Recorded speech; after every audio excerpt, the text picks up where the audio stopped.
Bem, é bom estar com você e eu quero lembrar também de que nós estamos estudando Cântico dos Cânticos, escritos por Salomão, mas inspirados pelo Espírito Santo, e hoje é o capítulo 3.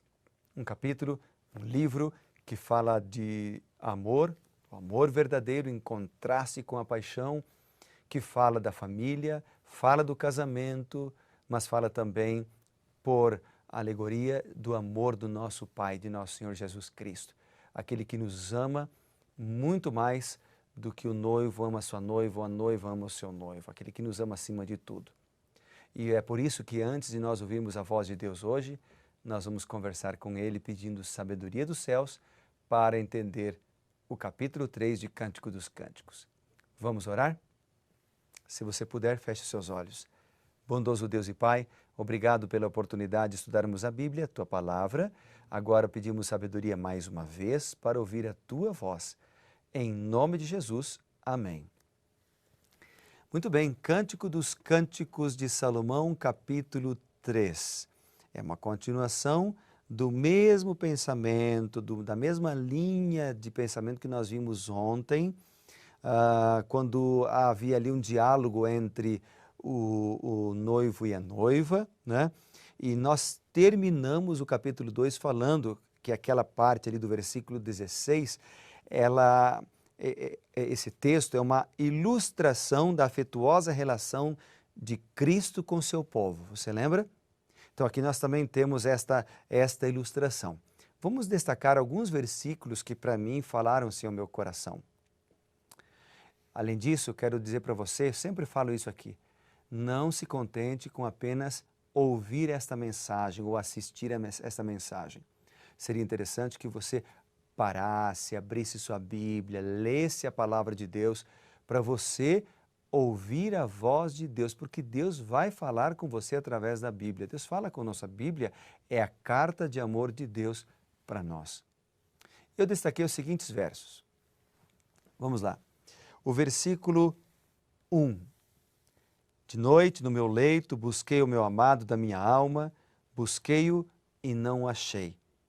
Aqui vem falando da complementação entre um homem e uma mulher. Um ao outro se complementam. No versículo 4 diz, mal os deixei, encontrei logo o amado da minha alma, agarrei-me a ele e não o deixei ir embora. Até que o fiz entrar em casa da minha mãe, na recâmara daquela que me concebeu. O que o texto está falando nesse contexto é que o desejo da noiva é que o casamento dela fosse realizado na casa da sua mãe. Obviamente que quando nós voltamos lá para o capítulo 1, por exemplo, lá no capítulo 1 há uma expressão interessante quando diz assim no versículo 4, leva-me após ti, apressemo-nos. O rei me introduziu nas suas recâmaras. Essa palavra recâmara que aparece no capítulo 1, verso 4, ela tem a ver com o palácio do rei como um todo, não ao quarto específico do rei, mas o rei leva a noiva para o palácio, para conhecer a sua casa. E no capítulo 3, nós vemos então uma cerimônia de casamento, um cortejo real acontecendo não na casa da mãe da noiva, mas sim no palácio. Então nós temos a partir do versículo 6, nós temos aqui o cortejo real que vem para buscar a noiva. Então no versículo 7, por exemplo, um verso que eu destaco aqui, onde diz assim, é a liteira de Salomão, 60 valentes estão ao redor dela, dos valentes de Israel. A palavra liteira é uma espécie de carruagem onde o rei, um grande líder, era conduzido, geralmente carregada sobre ombros de escravos ou de servos, não é? Então aqui no versículo 9 diz, o rei Salomão fez para si um palanquim de madeira do Líbano, um carro fechado, onde ele estaria e depois a noiva estaria ali também. No versículo 10 faz uma alusão à carruagem real, quando diz, fez-lhe as colunas de prata, a espalda de ouro, o assento de púrpura, e tudo interiormente ornado, com amor pelas filhas de Jerusalém. Então, uma referência à carruagem de ouro e uma expressão também de amor do rei pela sua noiva. Então, primeiramente, o que esse capítulo está falando para mim, falando no meu coração, é do cuidado com todos os detalhes com respeito à união matrimonial. Ou seja, a união matrimonial não era feita de qualquer jeito. Não era simplesmente se juntar um homem e uma mulher e morar junto e se deu certo, deu, se não deu, vamos separar. Aliás, havia todo um compromisso a ser realizado que envolvia a cerimônia matrimonial. Então, o casamento era muito importante. A cerimônia nupcial era muito importante. Ou seja, Deus valoriza o casamento como um ato público de compromisso.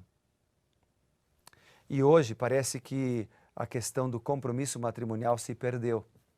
E por isso há tantos divórcios, há tantos casamentos infelizes, né? Eu já mencionei aqui e volto a falar várias vezes, eu já ouvi falar de pessoas referindo o seu casamento, dizendo o seguinte para a pessoa que vai se casar: aquela pessoa, esse fulano, vai se enforcar, ele vai perder a liberdade. Como assim?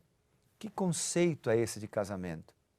O casamento foi criado por Deus, não para ser um tormento, não para ser uma agonia, não para tirar ou tirar a liberdade de uma pessoa, tolher a liberdade de uma pessoa.